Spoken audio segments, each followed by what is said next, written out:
Eleanor Ashcombe did not weep when the man from the bank set his ledger on her late husband's writing desk and turned it to face her. He moved her mourning cards aside to make room for his figures. She did not move them back.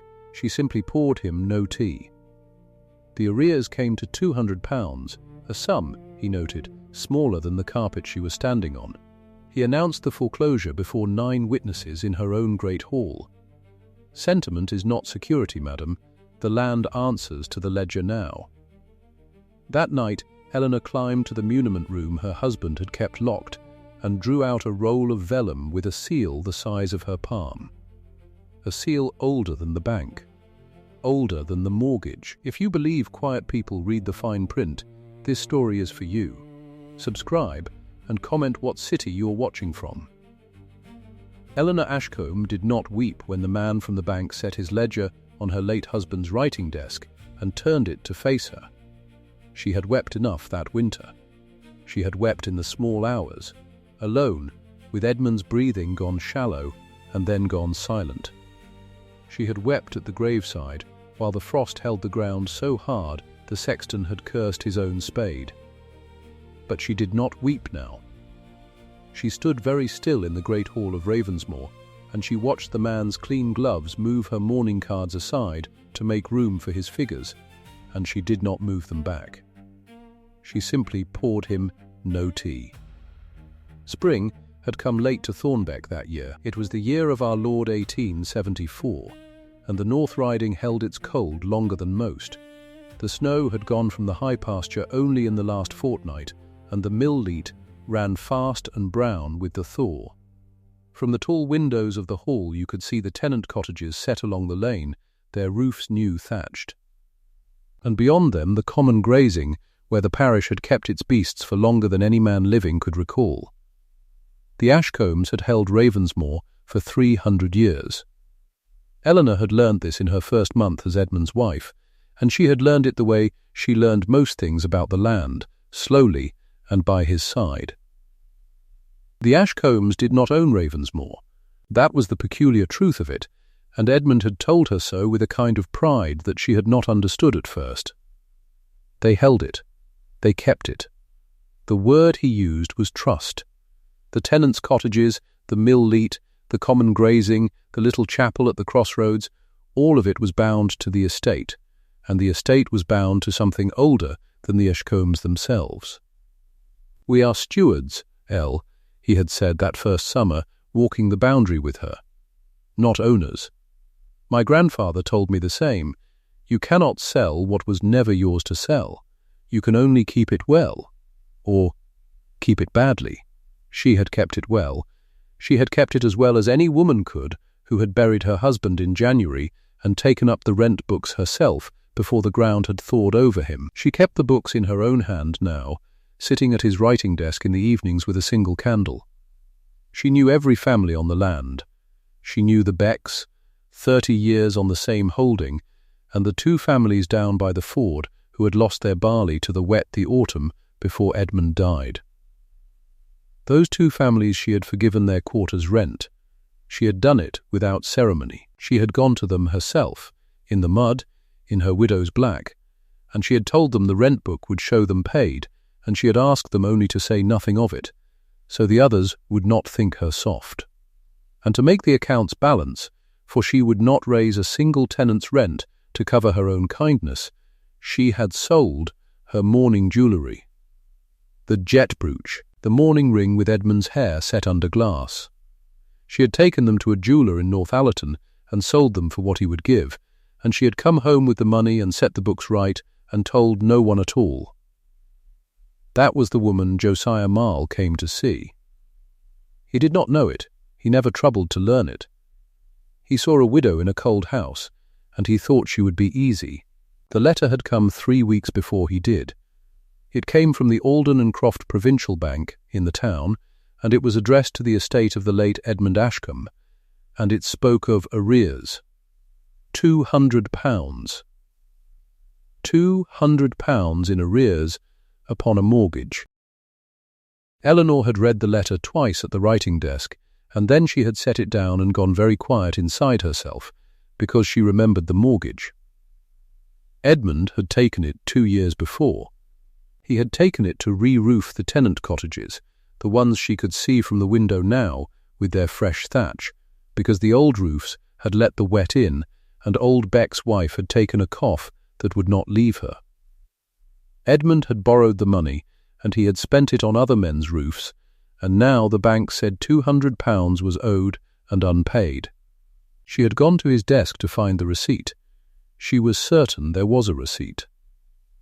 Edmund kept everything, filed and dated, in the deep drawers of the desk and in the tin boxes in the muniment room upstairs.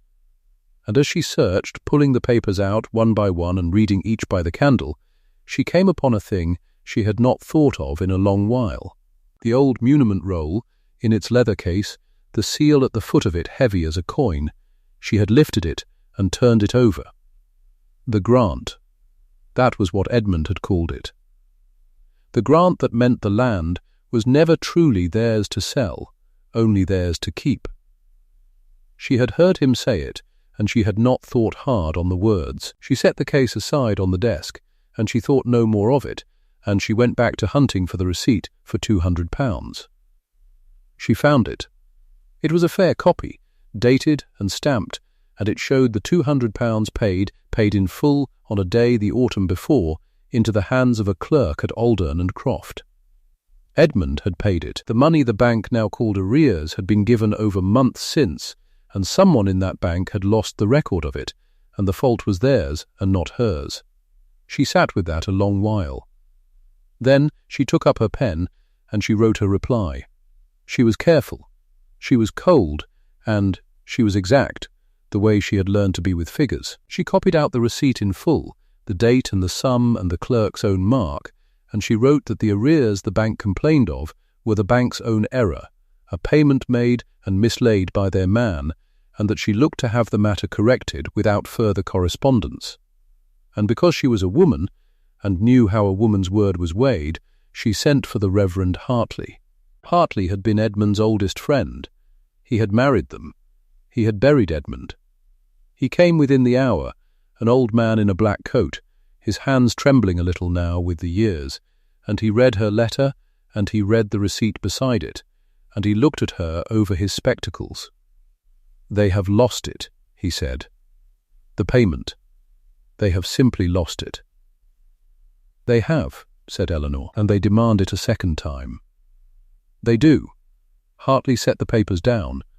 "I will sign the copy," he said. "So there is a witness to what was sent, and what it contained. Eleanor, these men are careless, but they are not usually wicked. I do not think this will go far." He signed the copy in his slow hand, and Eleanor kept it, and she sent her letter. And for a fortnight she believed the Reverend was right, that the matter was closed. She was wrong. And she learned she was wrong on a grey morning in the last week of that spring, when Josiah Marle rode up the avenue to Ravensmoor with 2 of his clerks behind him and a leather ledger under his arm, and let himself into the great hall, as though the hall were already his. He was not a large man. She noticed that first. He was not large, but he carried himself as though he ought to be, chin up, shoulders back, and his gloves were very white and very clean, cleaner than any working man's gloves would ever be. He looked about the hall, at the old panelling and the portraits, and Eleanor saw him price them with his eyes. There were others in the hall. That was Marle's doing. He had chosen his mourning.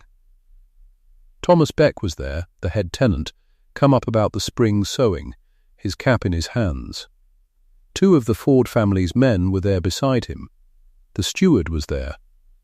And the Reverend Hartley was there, for he had taken to calling most mornings that spring to sit with Eleanor a little, out of love for his dead friend.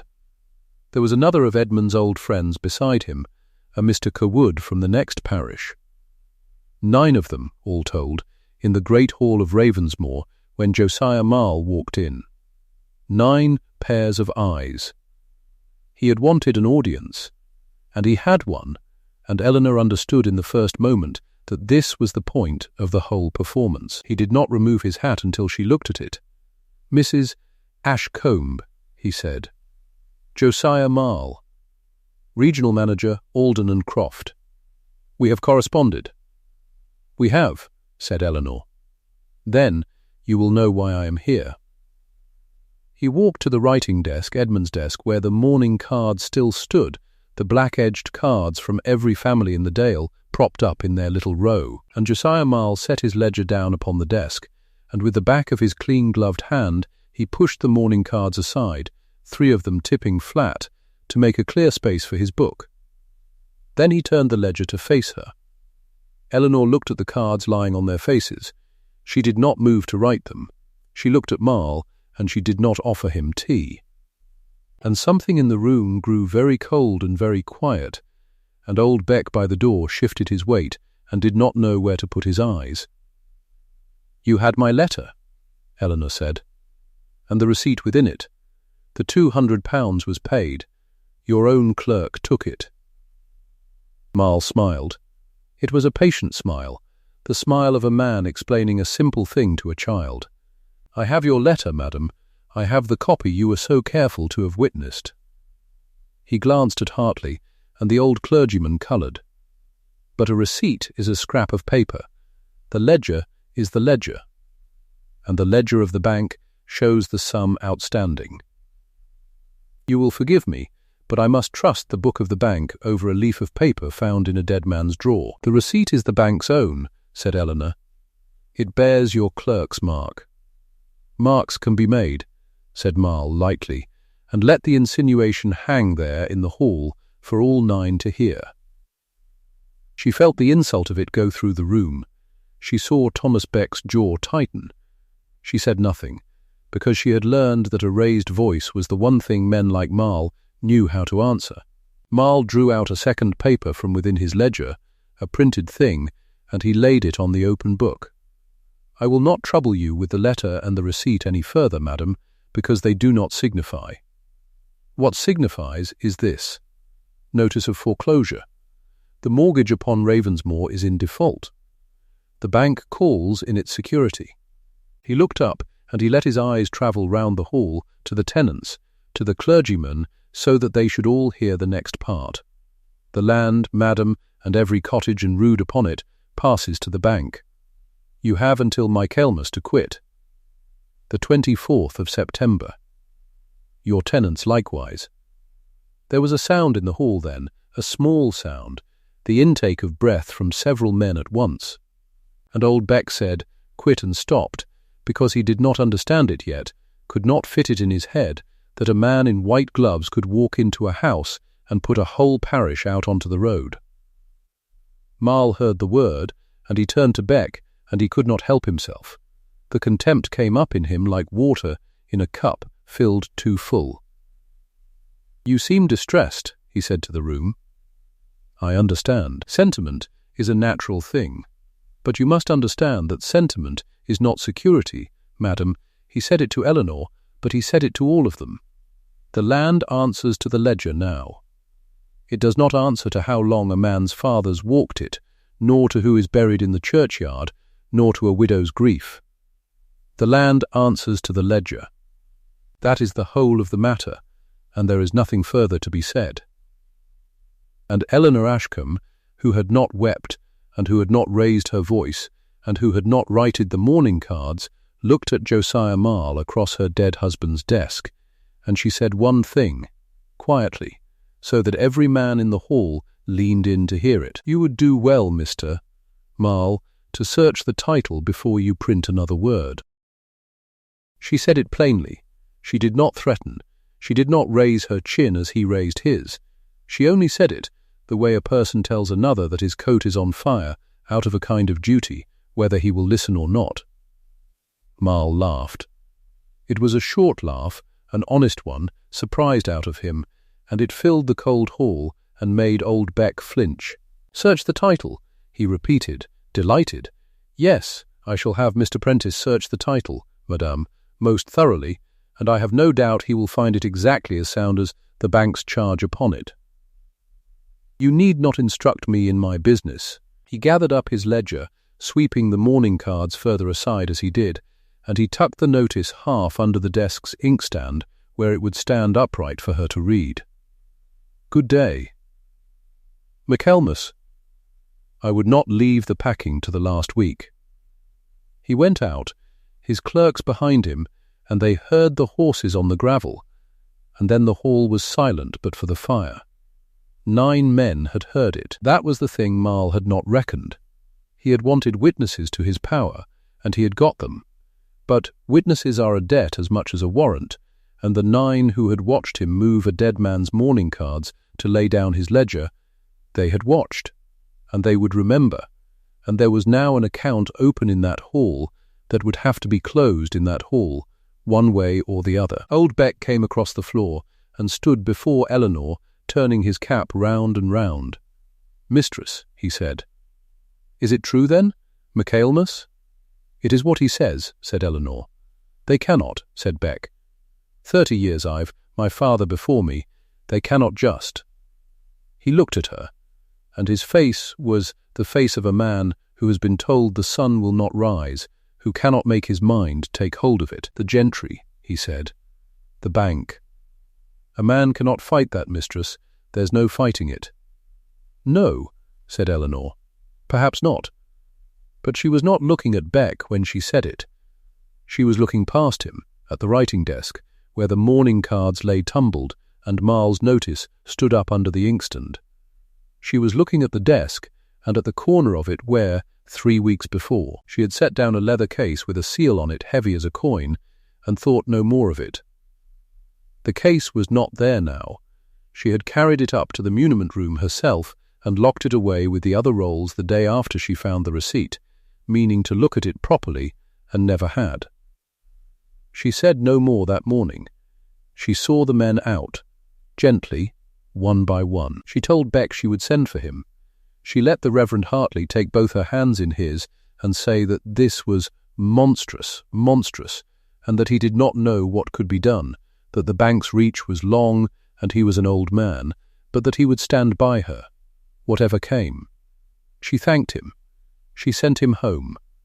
And that night, when the house was dark and the last servant gone to bed, Eleanor Ashcombe took a candle and the key from Edmund's ring, and she climbed the narrow stair to the muniment room that her husband had always kept locked. It was a small room over the porch, cold, smelling of dust and old vellum, and the mice that got in despite everything. The tin boxes stood on their shelves. The deed rolls lay in their cases. And there, where she had set it, was the leather case with the great seal. She brought it to the little table, and she opened it, and she drew out the roll of vellum inside, and she unrolled it under the candle with hands that she found, to her surprise, were steady. It was very old. She could see that at once. The vellum was gone the colour of weak tea, and the ink was brown, and the hand was a dense old secretary hand that she had to work at to read. But she could read it. Edmund had taught her a little of the old hands, on winter evenings, for the pleasure of it. She read the first lines slowly, and then she read them again, and then she sat down on the cold stool by the table, because her legs had a mind to fold. It was a charter. A Crown charter, and the date at the head of it, when she found it and made it out, was 1541. She read it through by the candle, twice, 3 times, her finger moving under the lines. The Latin she could not manage, but a good part of it was in English, and Edmund's father, or some Ashcombe before him, had made a fair translation on a second skin and rolled it in with the first, God bless whoever it was, and so she came to understand what she held. In the 33rd year of King Henry VIII, the manor and lands of Ravensmoor, in the parish of Thornbeck, had been granted to the Ashcombes. But not granted as other lands were granted, not granted to have and to hold and to do with as they pleased. Granted in trust.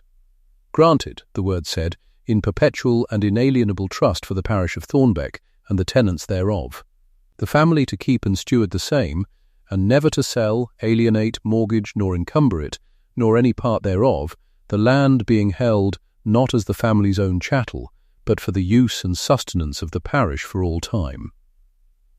Inalienable, never to sell, never to mortgage, never to encumber.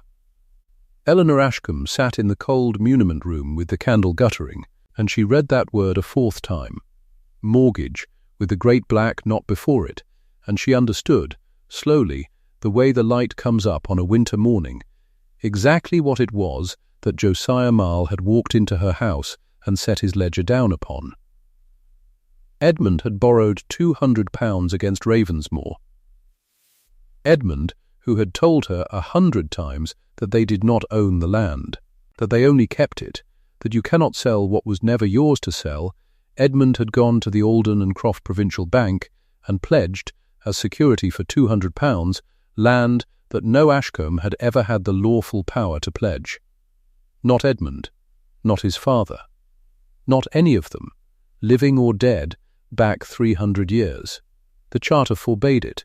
The Crown itself had forbidden it. The land could not be mortgaged because it was not theirs to mortgage, it was the parish's, held in trust, and a man cannot give as security a thing he does not own. Which meant the mortgage had been void from the first stroke of the pen. The security was no security. The bank had lent Edmund £200 against a thing it had never held, and could never hold, and had no more right to foreclose upon Ravensmoor than upon the parish church or the moon. And Josiah Marle, in his clean white gloves, standing before 9 witnesses in her hall, had told her that the land answered to the ledger. And he had laughed when she told him to search the title first. Eleanor sat very still for a long time. Somewhere below her in the sleeping house a clock struck the hour, and she did not count the strokes. Outside, the mill leat ran on in the dark with its full spring water, past the cottages with their new thatch, past the common where the parish beasts would go up in a fortnight to the fresh grazing. Held in trust. For all time. For the parish. She thought of Beck turning his cap in his hands, saying there was no fighting the bank. A man could not fight that. She thought of the mourning cards lying on their faces on the desk. She did not weep. She rolled the charter up again, very carefully, along its old creases, and she slid it back into its leather case, and she did not lock it away this time. She carried it down with her, the candle in her other hand, and she set the case on Edmund's writing desk, where the notice of foreclosure still stood under the inkstand, and she stood looking at the two of them together in the small light. The printed notice, the old vellum, the ledger's word against a thing older than the ledger, older than the bank, older than the family that had built the bank. She knew already that she would say nothing to Marle. Not yet. A woman who showed her hand to a man like that would only give him time to hide his own. She thought of the phrase he had used, "Sentiment is not security," and she thought that she would like, very much, to have Mr. Josiah Marle say those words again on some later day, in that same hall, before those same 9 men, and then to hand him the answer to them across the desk. But that would take more than a widow's certainty and a roll of old skin. She was not a lawyer.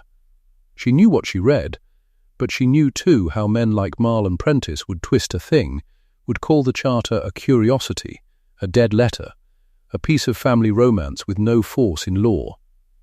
She would need the charter proven. She would need a man of the law to look at it and say it was sound, and she would need the Crown's own record searched to confirm that this grant, this exact grant, stood on the roll where the King's clerks had entered it 3 centuries and more ago. And all of that she would have to do quietly, in silence, while Marle believed her beaten and packing her boxes for Michaelmas. Eleanor picked up the notice of foreclosure from under the inkstand. She read it once more, the printed date, the 24th of September, the words "your tenants" likewise.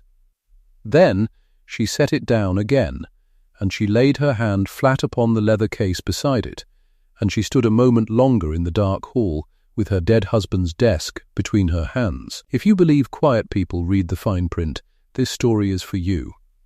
At first light she would send for the Reverend Hartley, and she would ask him one question only, and it was not whether the thing could be fought. She knew now that it could. The question was where, within a day's ride, she might find the county archive, and a man who could read a Crown roll of 1541, and swear to it and how a widow might get herself to York and back before Michaelmas, without a single soul in Thornbeck being the wiser. The Reverend Hartley came at first light, his boots wet with the dew off the churchyard grass. Eleanor met him in the small parlour, not the great hall. She had banked the fire herself. She poured him tea, and this time she meant it kindly, and she asked him her one question. He set down his cup. He did not answer at once. "York," he said at last. "The County Archive at York." There was a man there, an archivist named Fenwick, who could read a crown roll of the old king's reign the way another man read a newspaper. But it was a full day's ride, and the roads were foul with the spring rain, and Marle had eyes in Thornbeck. The carrier's boy. The ostler at the bell. Half the parish owed the bank something. Eleanor listened. She turned the charter's case in her lap. "Then I shall not take the carrier," she said, "and I shall not take the bell." She rode out 2 days later in a hired trap under the name of a Northallerton draper's widow, the charter wrapped in oilcloth beneath the seat, a change of linen atop it for any curious eye. Hartley told the parish she had gone to her sister at Ripon, worn down by grief.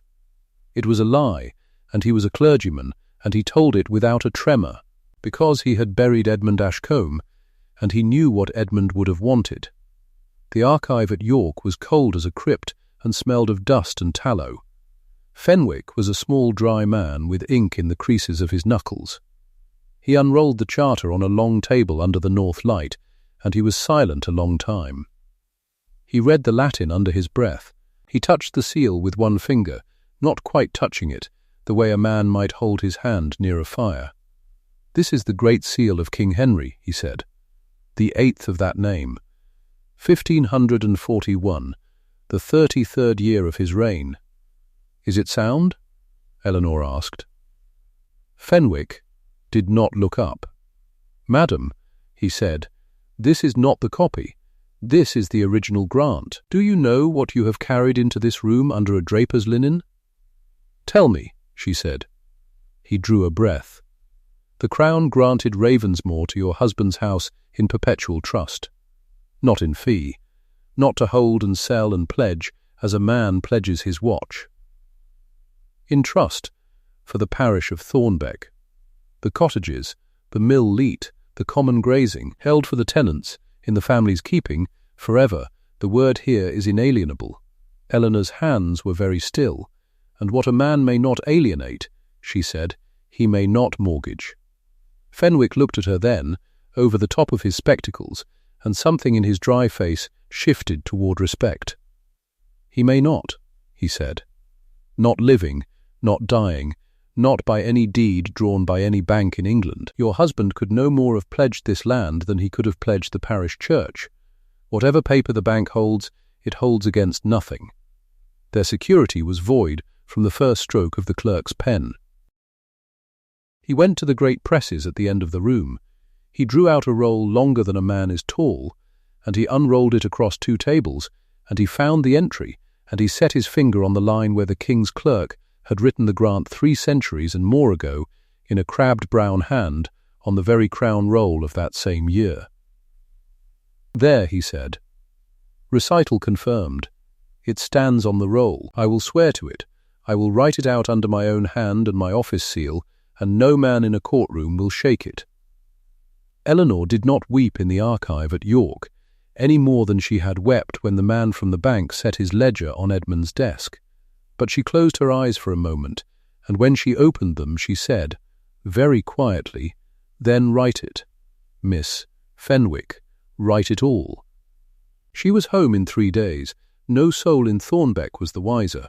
She had a solicitor of her own now, a Mr. Vane, of York, careful and young and hungry for exactly this kind of work, and she had the archivist's certified recital lodged safe in his strongbox, and she had a plan that required, above all, that Josiah Marle continue to believe her beaten.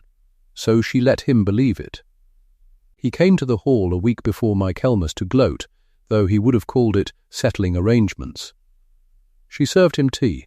She served it herself, the good tea, in the good cups, and she asked after the eviction date as a woman asks after the weather she cannot change.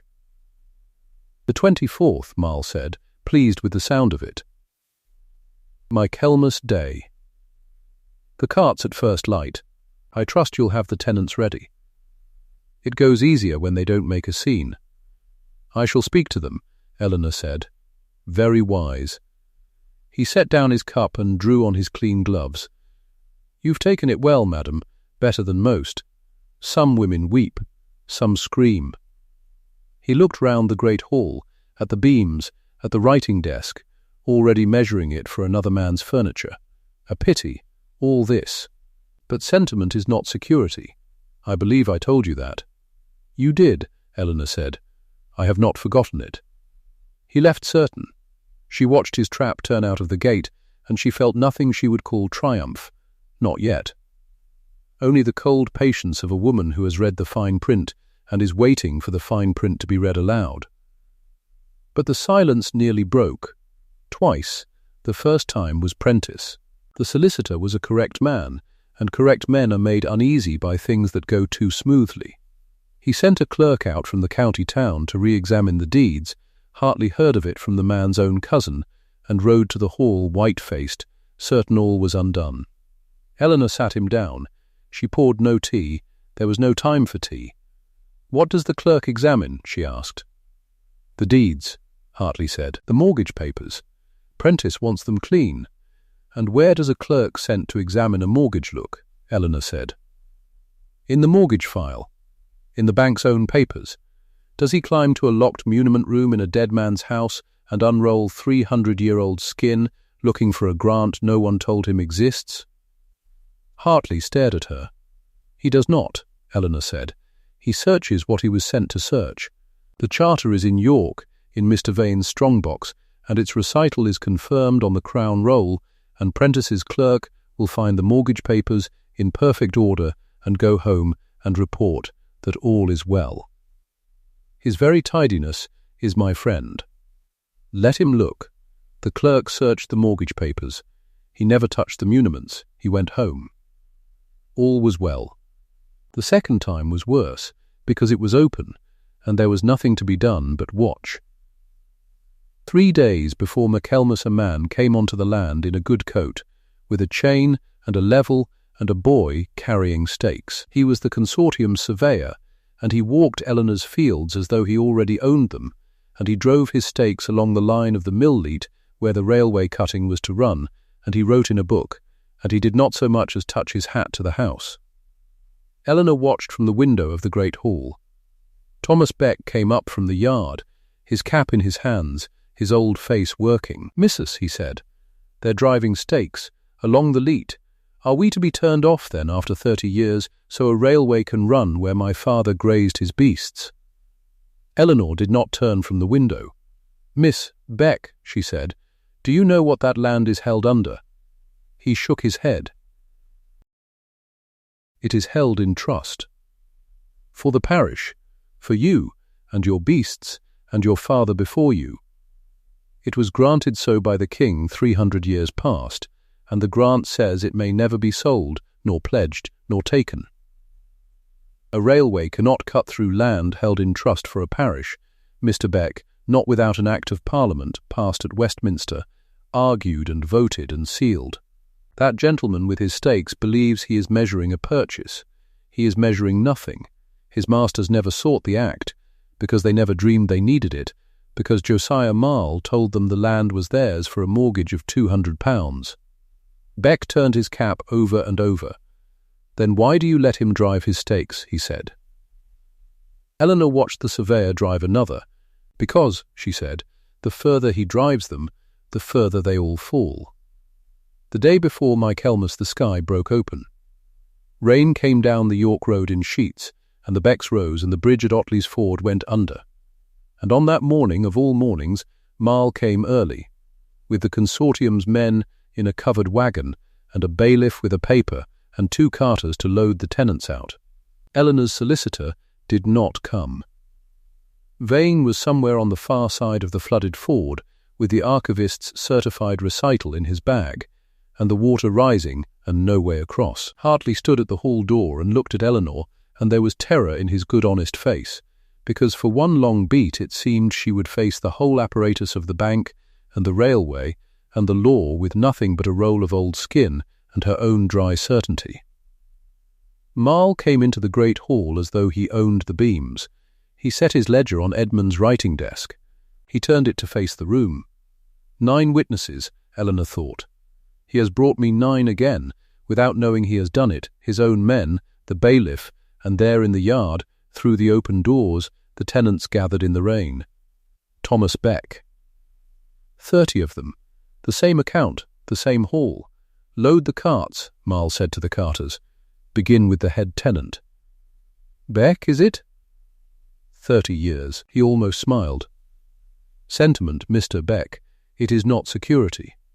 The carters moved toward the yard. Beck did not move. 30 men in the rain did not move. Eleanor stood at Edmund's desk, across from Marle's ledger, and she said one word. Wait. Marle turned. There was a widow, alone, mud on the hem of her mourning, a roll of vellum in her 2 hands. He laughed, the same laugh he had laughed when she told him to search the title. Madam, we are past the hour of curiosities. Are we? Eleanor said. And she unrolled the Crown Charter across her dead husband's writing desk. She turned it, as he had turned his ledger. She set the great seal, the size of her palm, facing him. Read it, she said. You are a man of the ledger. Read what was entered on the roll before your bank had a name. Marle looked down. His clean-gloved finger moved toward the seal and stopped. His face, which had held nothing but contempt for 6 weeks, began, slowly, to change. The doors banged. Vane came in, mud to the waist, hatless, his bag clutched to his chest, having swum his horse across a lower ford 2 miles down. And he was breathing like a bellows, and he did not wait to catch it. Mr. Josiah Marle, he said. I am Eleanor Ashcombe's solicitor. I hold here the certified recital of the archivist of the county of York, under his hand and office seal, examined against the crown roll of 1541. He drew the paper out. He read it into the silence of the hall, and his voice, ragged as it was, filled the room to the beams. Ravensmoor, granted by the Crown in the 33rd year of King Henry VIII, to the House of Ashcombe, in perpetual trust for the parish of Thornbeck. Inalienable, not to be sold, not to be pledged, not to be encumbered by any Ashcombe living or dead, nor by any instrument whatsoever. He lowered the paper. The land could not be mortgaged, Mr. Marle, not by Edmund Ashcombe. Not by anyone. Your bank advanced £200 against land it never held clear title to for a single hour. Your security was void from the first stroke of the pen. There is no debt.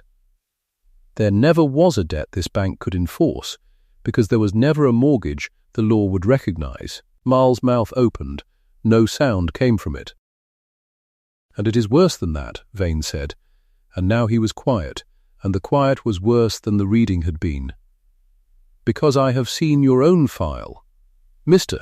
Prentice's file, and nowhere in it is there a search of the title. The muniments were never examined. The one thing a bank must do before it lends against land, establish that the borrower may lawfully pledge it, was never done. Not by oversight buried in 100 cases, by choice. You did not look, Mr. Marle, because you did not wish to find. The gloved hand on the desk moved. Josiah Marle, who had set his ledger on a dead man's desk and turned it to face a widow, closed that ledger now, slowly, under his own hand, as a man closes a coffin. "I," he said. "The bank I acted on the mortgage as recorded." The title, Prentice, said a new voice from the doorway. The solicitor had come with the wagon, meaning to witness a clean eviction. He stood now with the rain running off his coat, and he had heard his own name read into ruin, and he was the colour of the vellum on the desk. He was a correct man. He understood at once and completely what the others were only beginning to grasp, that his signature stood on a foreclosure against unmortgageable land, that his file showed no search made, that the Law Society did not forgive a solicitor who attested a seizure he had never troubled to ground in the title. "I trusted the certainty," Prentice said. "To no one, to himself. Marle was so certain. I did not think to look." "You did not look," Vane agreed. "The Society will ask you why. I imagine they will ask you soon." And the consortium, Vane went on, turning back to Marle, though not one of them stood in that hall. The consortium believed it was buying a clear line for its railway through Thornbeck. It was buying nothing. This land cannot be taken for a private railway without an Act of Parliament, which your masters never sought, because you told them they had no need. Their advance to you, the sum that appears in no proper account, that arrives so conveniently as the seizure is pressed, the county surveyor will be very interested in that advance, Mr. Marle, very interested in why a bank manager grew so eager to foreclose on £200. "Bribe," said Thomas Beck from the yard, and the rain took the word and gave it to 30 men. Marle stood in the great hall of Ravensmoor before 9 witnesses, and behind them 30 more, and his ledger was closed under his own hand, and he had no words at all. "Take your stakes off my land," Eleanor said. She had not raised her voice once. "Take your carts off my yard. And take your bailiff, Miss Marle, before my tenants take him for you." They went, the wagon, the bailiff, the carters, out into the rain. Marle went last, and at the door he turned, as if to say some final thing, and found there was nothing in the ledger of his mind to say it with, and went. Thomas Beck's cap came off his head in the yard, in the rain, and 30 men stood bareheaded a moment before the doors of Ravensmoor, and Eleanor Ashcombe stood at her husband's writing desk with the king's seal beside her hand, and let herself at last be seen to breathe. Michaelmas passed. No cart left the parish. The stakes were pulled up and thrown on the tenants' fires. Marle came back 4 days later, not with a wagon, alone on a hired horse, his gloves not so clean now, his hat in his hand. Only Eleanor, Vane, and the Reverend Hartley were in the room to receive him. She did not offer him tea. "Mrs. Ashcombe," he said, "I have come to ask, the bank asks, that the matter of the advance not be pursued. The consortium's money, if the county surveyor is set on it, there will be a prosecution. Ruin, not only mine." Eleanor sat. She let him stand. "You threatened to turn 30 families onto the road for a debt that did not exist," she said. "You set your ledger on my husband's desk before he was cold in the ground. You told me sentiment was not security. And now you come to ask me for mercy." "I do," Marle said. There was no arrogance left in him. It had all run out, like water off a bad roof. Eleanor looked at him a long moment. Then she drew a paper across the desk toward her, and Vane laid a pen beside it, and she named her price without heat, 1 item at a time, as a woman reads a bill. "The £200, she said. "Your clerk lost the record of its payment. That error will be corrected in writing, under the bank's seal, and Mr. Beck and every tenant will have a copy, so that no man in this parish is ever again dunned for what he has already paid." Marle nodded. "The cottages," she said. "The roofs Edmund borrowed to mend, the bank will pay for them, in full, as it should have done, for that at least was an honest purpose, and it is the only honest thing your bank has touched in this business." He nodded again. "And your resignation," Eleanor said, "will be read aloud in this hall before the same men who heard you serve your notice. Not sent in a letter. Read, here, so that the account is closed where it was opened." Marle's jaw worked. But he had no ledger left to bargain with. He signed. He signed all 3. When it was done, Eleanor looked at him across her husband's desk, and she said the one dry sentence she had promised herself, that morning in the dark hall, when she first laid her hand flat upon the leather case. The land answered to the ledger. "Miss Marle, it seems the ledger was wrong." He had no answer. He put on his hat and went out, and the door closed behind him, and that was the last of Josiah Marle at Ravensmoor. 6 months later, the autumn light lay long and gold across the mill-leat, and the water ran clear and full down to the wheel, and the common grazing beyond was thick with the tenants' beasts fattening for winter. Eleanor took her coffee on the porch Edmund had built with his own hands the summer before he sickened. The charter was back in its case, back in the muniment room, the seal safe in the dark where it had waited 300 years and would wait 300 more. The parish knew what she had done. They did not speak of it much, because they were Yorkshire, and Yorkshire does not gush. But Thomas Beck brought her the first of his apples every autumn now, and set them on the porch without a word, and touched his cap and went. Of the others, little needs telling. Josiah Marle keeps the books for a coaching inn 2 counties off, and it is said he is very exact with them now, and that no one there has ever heard him say that sentiment is not security. Prentice was struck from the rolls before the year was out. A correct man, ruined by the one time he did not look. The railway curves wide around Thornbeck to this day. You may see it from the porch, the long bend where the line swings away from land it could not take. And back again, as though the parish itself had stepped politely aside and let the whole thundering age of iron go by. Marle sent a letter, once, the following spring. An apology of a kind. Eleanor read it through and set it in the drawer of Edmund's writing desk and did not answer it. Some accounts are closed by silence. That one was. She sits on the porch in the evening now, an old woman soon, the coffee going cold in her hand, and she watches the leat run and the beasts graze on land that was never truly hers to sell, only hers to keep. That was the whole of it, in the end. That was what the King's clerk wrote 3 centuries ago in his crabbed brown hand, and what the bank in all its ledgers never understood. What is held in trust cannot be sold. It can only be kept, and passed on, and kept again. Somewhere out there is another quiet person with a roll of old skin in a locked room, and another Marle who has never imagined she reads the deeds.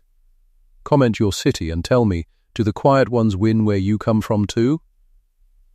The mill wheel had not stopped turning through any of it. That was the thing Eleanor noticed, the morning after. She had stood at the porch in the grey before sunrise, coffee in hand, Edmund's cup, the one with the chip in the rim she had refused to throw out, and listened to the leat running under the wheel the way it always had. The way it had run in the August before Edmund's cough began and the January after his burial. And now this October, with the bailiff's cart still standing empty in the yard because no one had come to load it. The wheel did not know about Josiah Marle. The water did not care about the Aldern Croft Provincial Bank. It went over the weir and under the stones, and on toward Thornbeck village in the low valley, and it had been doing so since a king's clerk pressed his seal into wax 3 centuries before any of them were born. She had not slept. She found she did not need to. There had been a moment, just before Vane finished reading the archivist's recital aloud, when the hall went so quiet she could hear the rooks in the elm by the gate. 30 tenants in the yard, not a cart moving, Thomas Beck standing with his cap in both hands the way he had stood at Edmund's graveside. Hartley beside her. Not quite touching her arm, but close enough that she could feel the warmth of his coat. And Marle, she had watched Marle's face the way you watch weather come across the riding, the slow darkening from certainty into cloud. His gloved hand had found the edge of his own ledger and closed it. Not slammed. Closed, the small, terrible sound of a door that will not open again. Prentice had said nothing at all. He had simply gone the colour of the papers in his hand, which was fitting, she supposed, because the papers were what had undone him. A correct man, correct in everything except the single thing that mattered, that you do not sign a foreclosure on land you have never searched, because the land may know something the ledger does not. She had not gloated. There was nothing to gloat over. Edmund was still dead. The winter was still coming. The re-roofing of the cottages would need to be done before frost, and she would need to write to the bank's London office to confirm the schedule, a letter she was not looking forward to composing, though she suspected she would compose it quite well. What she felt, standing there with the charter rolled back in her hands and the seal hanging heavy and the rooks loud in the elm, was something quieter than triumph. It was closer to what you feel when a long calculation finally balances, not joy, exactly, but the satisfaction of a thing being true. The numbers had always been right. She had always known the numbers were right. It had simply taken until now for the room to know it too. Vane had caught her eye across the desk and given a small, precise nod. He was a precise man himself, and she liked him for it. He had earned his fee, and she would see he knew she thought so. Beck had gone to bring water from the kitchen, not because anyone had asked, but because Beck always found something useful to do when the room needed the space that motion creates. She was grateful for it. The hall felt lighter without formality pressing from all sides, without the particular tension of men who have come prepared for one outcome and received another. They had filed out slowly, the tenants, some touching their caps, one woman, old Nan Ferrers from the lower field, pressing her hand briefly as she passed. Nan's hand had been very cold and very dry, and the grip had lasted only a moment, but it was the thing Margaret had felt most sharply in all of that long morning. Hartley had gone to speak with Vane about the filing, about what copies needed to go where and by which post, and in what order the letters ought to follow. She could hear their voices from the corridor, low and careful, the sound of men accounting for details. She did not need to be in that room. The details would resolve themselves in the way that details do when the ground beneath them is sound. She stood at the window. The yard was clearing. A cart had come after all, Proctor's cart from the upper farm, the one with the loose iron ring on the offside wheel that rang against the spoke when the ground was cold. She had been hearing that ring for 11 years. Edmund had meant to have it seen to. He had written it in his farm book in October, 3 years before he died, and never crossed it out, which meant that somewhere in the stack of his books on the study shelf there was still an uncrossed line reading C to Proctor's wheel ring. She found she could think about that without the familiar compression in the chest. Not yet easily. But she could think about it. The elm had gone quiet. The rooks had settled or dispersed. She had not been watching closely enough to know which, and what reached her now through the old glass was only wind and the sound of the water. Always the water, moving where it had always moved. Under the arched culvert by the gatepost, the channel ran shallow over pale stone, and you could see the gravel shift and resettle, shift and resettle.